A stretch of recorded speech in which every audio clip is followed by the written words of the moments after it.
In 1993, Steven Spielberg, a world-renowned movie director, directed a movie that was based on a true story. You might have seen the movie. You might have watched the movie. It was called Schindler's List. And the film tells a story of Oskar Schindler, who was a Czech businessman. He moved from Czechoslovakia to Poland, to Krakow, during the time of Nazi occupation of Poland. And he moved to Poland for one reason only. The purpose was to try to make fortune, as much money as he could, on the war. And his business in Krakow, his factories, thrived. And his profits grew. He collaborated with the invaders. He was a member of Nazi Party. And he was altogether a somewhat shady character. However, as the story unfolds, he realizes the brutality of the war. The war that accelerated with terror, with murder and violence. The plan of total extermination of the Jewish people hit him like a brick in the head, and he suddenly woke up. And he realized that in good conscience, he no longer can support the war and its horror. So, using his contacts, his money, and the help of his inventive manager, Schindler found a way to save his Jewish workers. And ultimately, he earned the praise of those who would survive the Holocaust.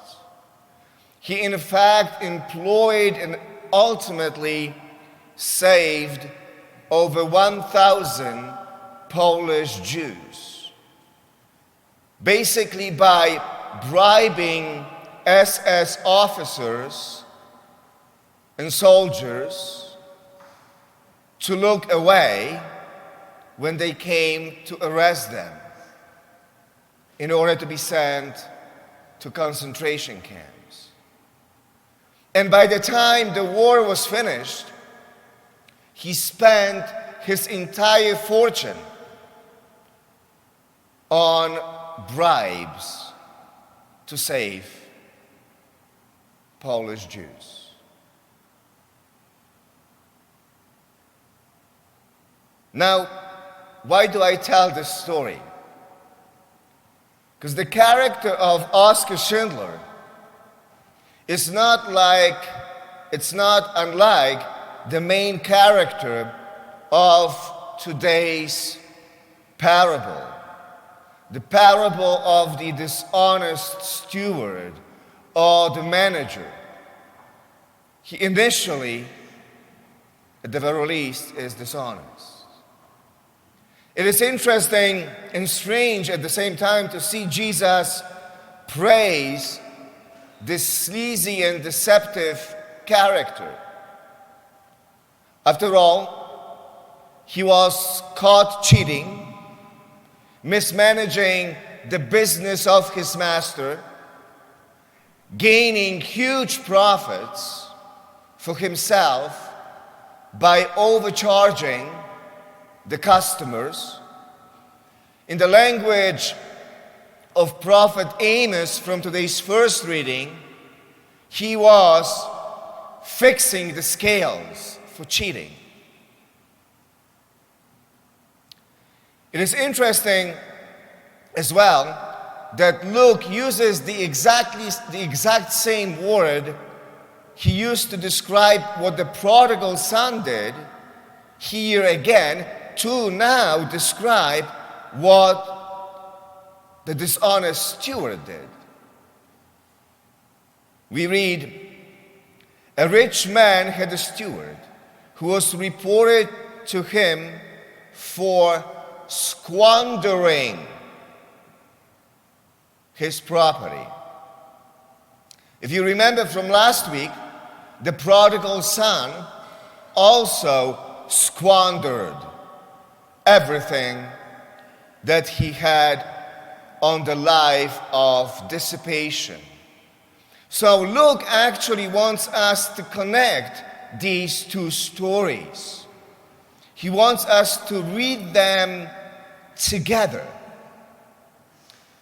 And in fact, today's parable comes right after the parable of the prodigal son. Now, like the prodigal son, the steward finds himself in desperate situation. We read, he, that is to say the master, summoned him and said, "What is this I hear about you? Prepare a full account of your stewardship, because you can no longer be my steward." Like the prodigal son, he is in trouble. He is in big trouble. Not only did he cheat others, but he also put at risk the entire business of his master. But even worse, now he wonders what's going to happen to him. And he says to himself, what shall I do now that my master is taking the position of steward away from me? I'm not strong enough to dig, and I am ashamed to beg. There is a theological word for this: whining. Whining. He is whining. Notice that the prodigal son also spoke to himself, and he came to his senses, and he realized the situation he was in, and he decided to go back home to his father. Now, for the steward, this is a crisis moment and a decision moment at the same time. He needs to figure it out. And he has a eureka moment, or an aha moment, or you could call it a bingo moment. And he says to himself, I know what I shall do so that when I am removed from the stewardship, they may welcome me into their homes. He called in his master's debtors one by one. To the first he said, "How much do you owe, my master?" He replied, 100 measures of olive oil. He said to him, "Here is your promissory note. Sit down and quickly write 1 for 50. And he does the same with the next one, and the next one, and the next one. He reduces the debt that they had because in the first place, he overcharged them. he fixed the scales. That is why the Master is praising him. Ultimately, he did the right thing. And that was what counted the most. That was what counted more than anything else he did before. Finally, he did the right thing. Now, the overarching message is that Jesus does welcome to the table everyone: sinners, tax collectors, prodigal sons, dishonest stewards, imperfect disciples. That is what the Pharisees could not stomach last Sunday when we read the gospel. At the beginning, do you remember, of the gospel? They are looking at Jesus and they are complaining, and they said, he welcomes sinners and he eats with them. Yes, he does. That's precisely the point. Yes, he does. And you should never forget that, Pharisees. Jesus is willing to give us time and second chances, cancel debts, forgive sins, show mercy. He is patient with us, and indeed, he eats with us at the same table. But what is even more important, what is even more amazing in today's story and the story of the prodigal son, and maybe that's the deeper message. And let me finish with this.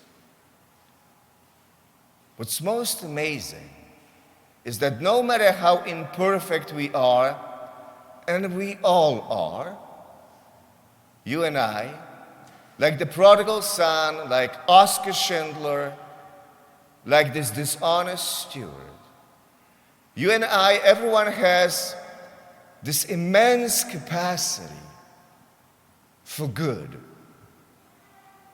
And we all have that capacity for good only for one reason. Because you and I, we were created in God's image.